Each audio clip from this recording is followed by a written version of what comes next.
A televisão brasileira viveu uma semana histórica com a exibição da cena mais aguardada do ano.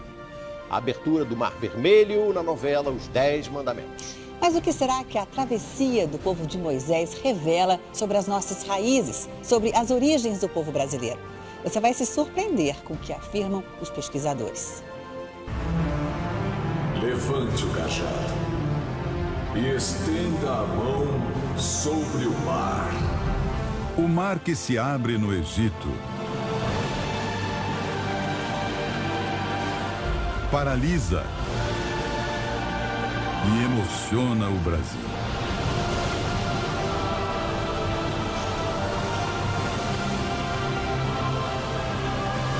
Uma noite histórica para um país apaixonado por novelas.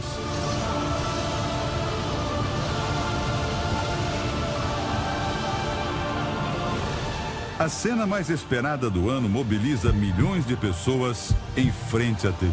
Olha isso!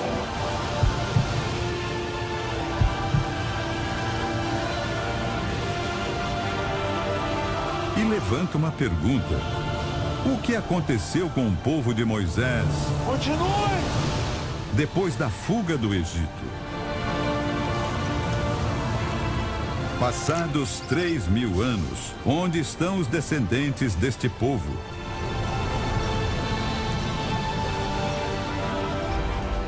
Depois de décadas pesquisando, estudiosos de várias partes do mundo garantem: a história do Brasil está cheia de mitos que tem que demolir. Milhões de brasileiros são judeus e não sabem.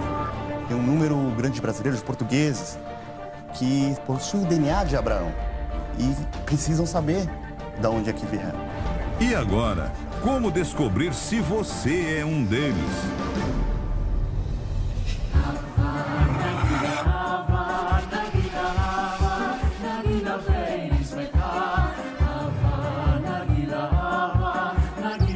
O Brasil dos judeus. A certidão de nascimento traz um nome complicado: Jurandir Kzakzaks. O humorista e compositor Juca Chaves vem de uma família judia. Você é filho de pai austríaco judeu? Judeu austríaco. E a mãe? A minha mãe é filha de judia da Lituânia, minha avó.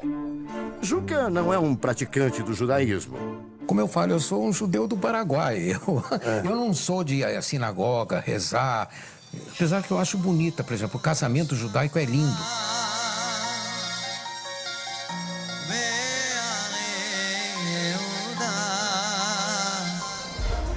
Mas carrega duas heranças dos judeus: os traços. É o famoso nariz que os semitas têm. E a capacidade de rir de si mesmo. Um humor tipicamente judaico. Se eu não falasse que eu era baixinho, feio e narigudo, todo mundo dizia assim: mas que baixinho, narigudo, prepotente. O humor dos judeus também influenciou a carreira de outro velho conhecido da TV brasileira. Essa cara aqui, ó. Que cara é essa? Cara de dor de barriga, madame. O desenhista Daniel Azulay ficou famoso por apresentar programas infantis na década de 80. O sobrenome judaico vem de longe. Minha avó paterna nasceu em Fez, Tetuan, né? São do Marrocos, meu avô também. No rosto mantém sempre uma das principais heranças dos antepassados: um sorriso. Daniel Azulay e Juca Chaves são descendentes diretos de famílias judias. Mas o que será que os brasileiros sabem sobre o povo judeu? Judeu? Usam aquele chapeuzinho na cabeça? É isso, né? Tipo de um... Como é que chama aquela coisinha? Kipá? É, deve ser. Barba, costeleta grande, é isso? Oficialmente, existem cerca de 120 mil judeus no Brasil. Os ortodoxos são esses aí, que usam a famosa roupa preta, o chapéu e a barba comprida. Se engana quem pensa que só eles são judeus no Brasil. Mas afinal, Como descobrir quem tem sangue judaico por aqui? Já já você vai conhecer um teste de laboratório que promete revelar se um brasileiro tem ou não o que este pesquisador chama de DNA de Abraão. Podemos retornar diversas gerações e identificar o DNA judeu, o DNA de Abraão, no sangue de qualquer indivíduo. Descendentes do povo hebreu da Bíblia são mais comuns no nosso país do que a gente imagina. Como mostra do Recife o repórter Jairo Bastos. Num primeiro olhar, o policial Alisson da Silva é um pernambucano como tantos outros. Trabalha nas ruas para garantir a segurança dos moradores do Recife. Mas quando chega em casa, Alisson se transforma. Shema Israel, Adonai Eloheinu. Nem sempre foi assim. Eu comecei a ler um jornal e descobri a questão de sobrenomes e o fato do período inquisitorial no Brasil, em Portugal e Espanha. A pesquisa entrou fundo no passado da família Silva. E quem diria? Alisson descobriu que o sobrenome mais popular do Brasil tem uma forte ligação com os judeus portugueses. Tá na relação também de família judaica que ficou conhecida como Cristão Novo, que se esconderam e praticaram o cristianismo aberto, né? Mas dentro de casa ele conservava o seu judaísmo. Ele percorre a pé o caminho que leva à sinagoga na periferia do Recife. Um a um, chegam outros descendentes do povo hebreu da Bíblia. Muitos praticavam os costumes judaicos desde a infância sem saber. Chegava na sexta-noite, minha bisavó, ela colocava um lenço na cabeça, acendia umas velas. Eu perguntava para ela por que ela fazia aquilo, ela não sabia dizer, era para chamar os santos. A refeição é um momento especial. O pão judeu, trançado em 3 tiras, está lado a lado dos pratos nordestinos, como a farofa de jerimum e o purê de macaxeira. Juntos, brasileiros que se descobriram judeus recentemente celebram suas origens. A emoção toma conta da mesa. Para eles, descobrir-se judeu é saber que fazem parte de um povo que cruzou o Mar Vermelho e chegou à Terra Prometida.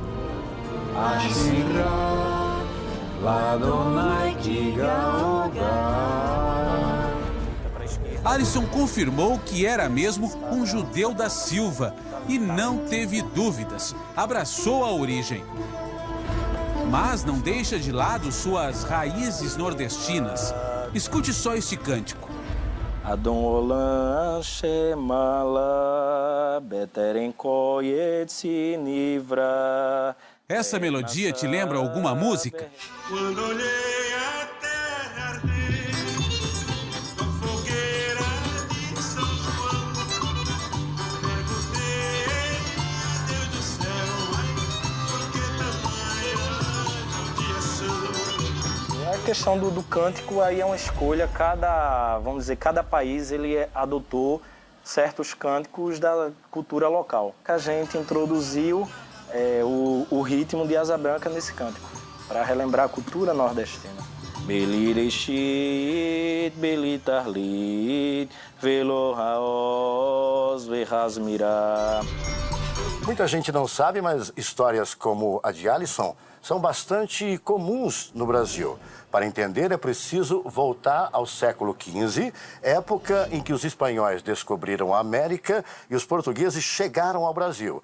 Uma história surpreendente que a gente não encontra em livros da escola. Que a história do Brasil está cheia de mitos que tem que demolir. Está cheia de erros que tem que ser corrigidos. E cheia de lacunas que tem que ser preenchidas. A pesquisadora Anita Nowinski, da Universidade de São Paulo, é considerada uma das maiores especialistas da história do povo hebreu da Bíblia.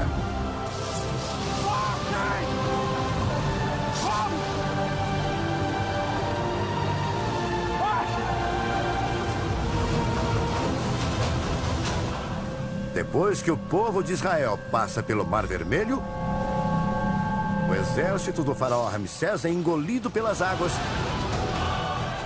como milhões de brasileiros viram esta semana na novela Os 10 Mandamentos.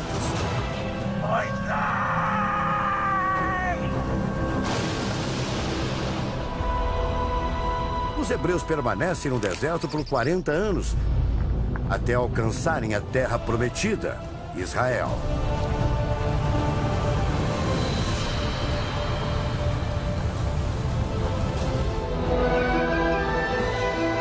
Os séculos passam.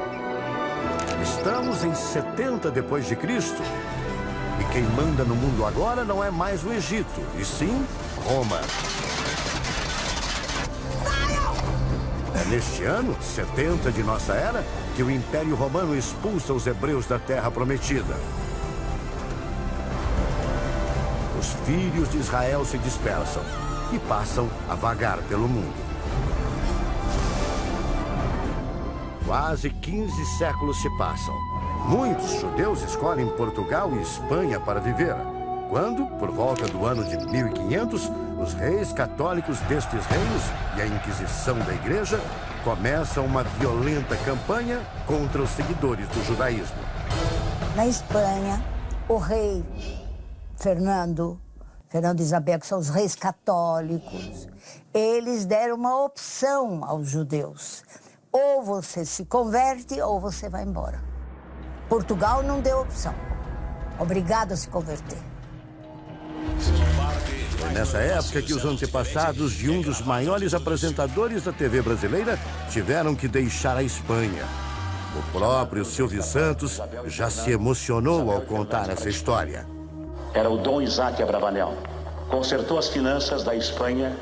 Depois, quando chegou a Inquisição, os reis católicos Fernando e Isabel disseram: você fica e o povo judeu vai. Ele falou: não, o povo judeu vai e eu vou junto. Quem insistisse em praticar o judaísmo poderia terminar na fogueira da Inquisição Católica. Por isso, muitos filhos de Israel fugiram da Europa para um lugar distante, o recém-descoberto Brasil.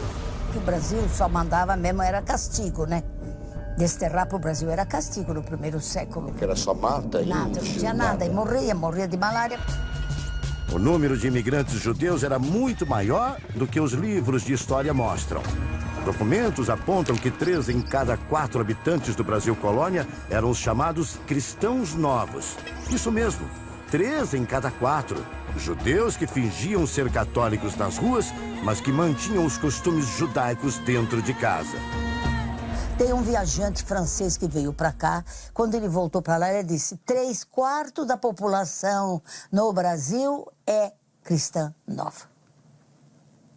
Isso eu tenho documentado. Segundo a pesquisadora, nomes importantes da nossa história tinham sangue judeu. Eram os casos do padre José de Anchieta, um dos fundadores da cidade de São Paulo, e de muitos bandeirantes que exploraram o interior do país, como Borba Gato, Fernão Dias e Raposo Tavares. O Raposo Tavares era judeu? Judeu. É. E eu tenho provas. O povo hebreu da Bíblia se espalhou pelo território brasileiro. Muitos tentaram a sorte nos engenhos de açúcar do Nordeste, principalmente durante a invasão holandesa do século XVII. O lugar que teve mais judaísmo no Brasil, mais que a gente tem no documento, porque a gente não sabe o que aconteceu aqui, que não está escrito, né? É Paraíba. E é lá, na Paraíba, onde vive Dona Lourdes Ramalho, de 90 anos. O pai de Dona Lourdes era comerciante no Rio Grande do Norte e foi obrigado a se mudar com os filhos para fugir da perseguição. Ficou 1 ano longe da terra natal.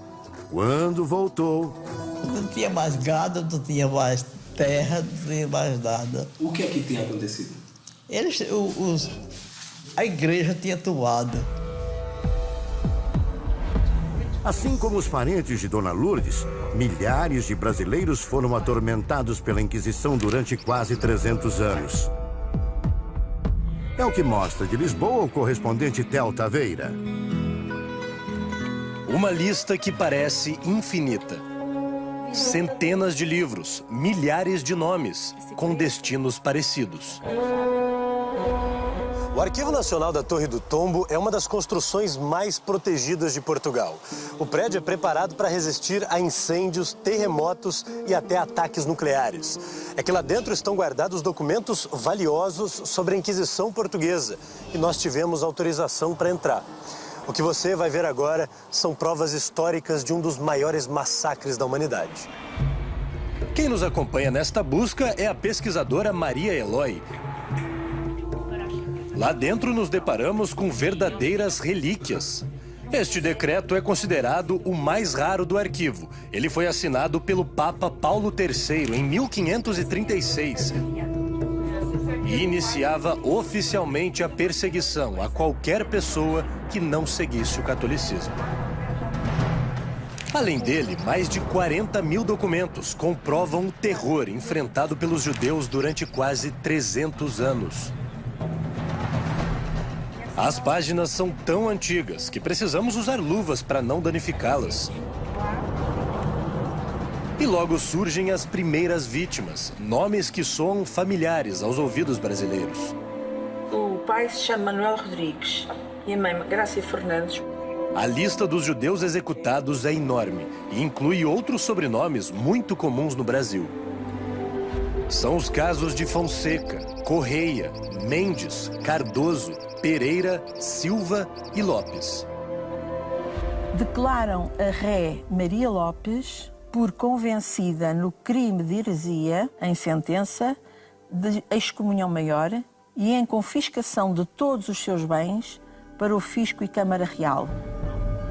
Um trecho da sentença chama a atenção da pesquisadora. O inquisidor pede à justiça que a condenada não seja morta na fogueira.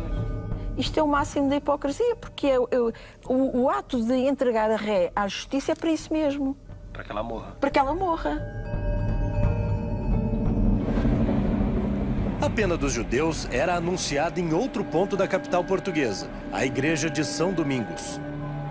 A igreja, hoje ponto turístico no centro de Lisboa, era um dos locais onde milhares de judeus condenados na Inquisição Portuguesa ouviam as sentenças antes de serem mandados para a morte. Depois partiam para uma caminhada fúnebre de cerca de 1 quilômetro pelas ruas da cidade. As últimas palavras que os condenados ouviam eram as ofensas de quem acompanhava a cerimônia. A procissão terminava aqui na Praça do Comércio. No lugar daquele monumento era montada uma grande fogueira, onde, um a um, os judeus eram queimados vivos. Os utensílios utilizados pela Inquisição, os processos, tudo, aquilo é uma aberração. E não era apenas a morte que aterrorizava os judeus brasileiros. Outras marcas dolorosas da Inquisição estão expostas em Belo Horizonte, como mostra o repórter Luiz Gustavo. Criado há 3 anos em Belo Horizonte, o Museu da Inquisição mostra o que acontecia com brasileiros que insistiam em preservar os costumes do judaísmo. Ele punha um braço aqui e ficava suspenso, e nos pés iam colocando pesos. O braço ia levantando. Até desmembrar os membros superiores e até mesmo a coluna cervical ou a coluna lombar. Outro instrumento de tortura era a chamada guilhotina dos pés.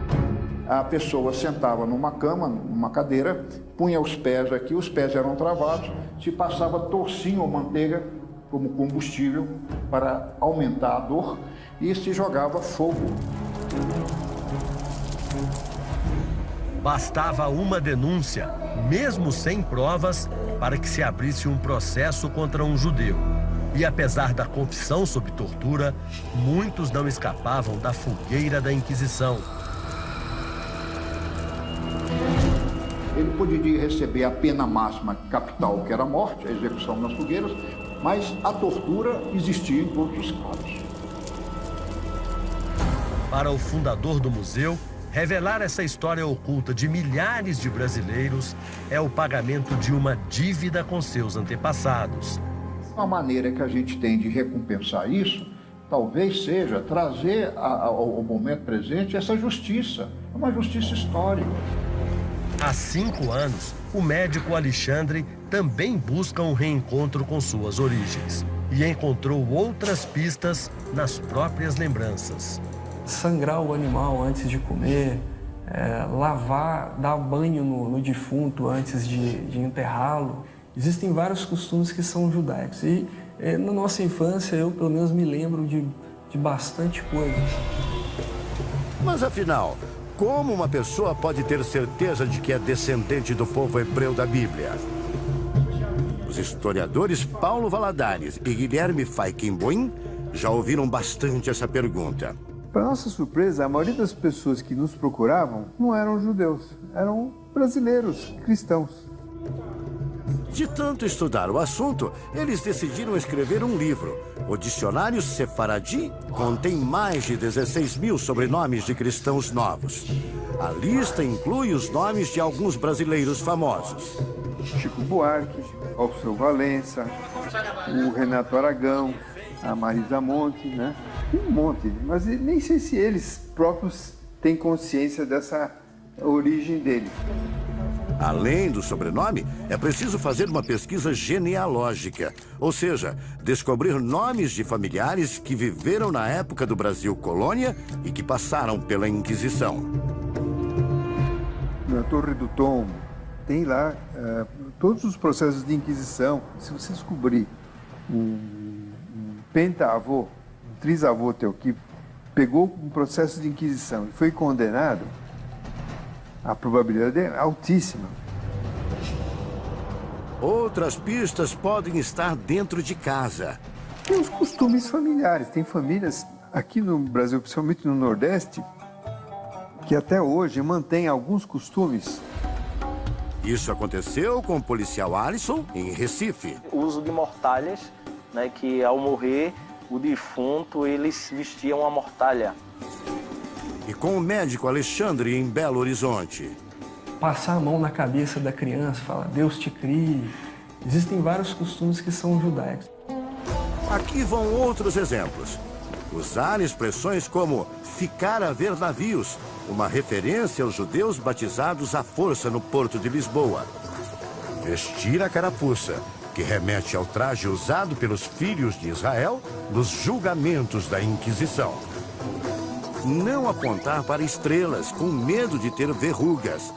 Um mito criado para evitar que crianças procurassem a estrela que anunciava o Shabbat, o sábado sagrado do judaísmo. Dar aquela faxina em casa às sextas-feiras, assim como os judeus sempre fazem no último dia antes do Shabbat. Há ainda uma outra forma de investigar as origens judaicas que os cientistas acreditam ser a prova definitiva. O avanço das pesquisas genéticas auxilia quem está em busca das suas origens. Um exame de DNA feito a partir da saliva ou da mucosa pode dizer se uma pessoa tem sangue judeu ou não. E o pesquisador Roberto Grobman, ele garante que o fim dessa dúvida está em kits como esse aqui. Através do DNA, é possível saber se a pessoa tem origem judaica ou não? Sem dúvida, é possível sim. Nós podemos fazer tanto pelo lado materno como pelo lado paterno. O teste, recém-chegado ao Brasil, pode ser realizado em qualquer pessoa. Tiramos a mucosa, isso não dói nada, realmente é só raspado dentro da boca, uma vez de cada lado. Depois inserimos em cada um desses tubos e enviamos para os Estados Unidos. Segundo o pesquisador, é possível regredir até 111 gerações para determinar as origens do investigado. O senhor, por exemplo, o senhor fez o seu teste. Sim. Como é que foi o resultado? Eu já sabia que eu tinha sangue de judeu europeu, que nós chamamos de Ashkenazi. E o resultado, para mim, foi bastante interessante, que mostrou realmente o meu sangue Ashkenazi em 91%, misturado também com outros povos europeus. O resultado vem pelo computador em cerca de 40 dias. Para Roberto Grobman, o exame revela muito mais do que uma simples curiosidade. Por que é importante a gente saber a nossa origem? Os judeus se espalharam pelo mundo. Hoje tem um grande número de brasileiros que descendem desses judeus e que não sabem disso. Tem um número grande de brasileiros, de portugueses, que pertencem àquela origem de Abraão, possuem o DNA de Abraão e precisam saber de onde é que vieram. Assim como o pesquisador Grobman, o historiador Paulo Valadares, um dos escritores do dicionário Sefaradi, também teve uma surpresa durante os seus estudos. Descobriu que ele é descendente de judeus. Teve algum parente do senhor que foi queimado na fogueira da Inquisição? Tenho sim, eu tenho um parente colateral chamado Alonso Valadares e Ângulo. Ele foi preso em Granada e lá ele foi queimado vivo. Paulo precisa conter as lágrimas ao ler um poema em espanhol sobre a perseguição aos judeus. E no Sobás, de um ermitano em ocasos de la imperfeição. O senhor, um estudioso, um historiador, lê um poema e se emociona. O senhor quase chorou agora. Sim. É tocante assim? Para mim porque isso é da pele. Essa pele que eu tenho hoje, eu devo a eles. O que eu penso hoje, tudo, é desse pessoal.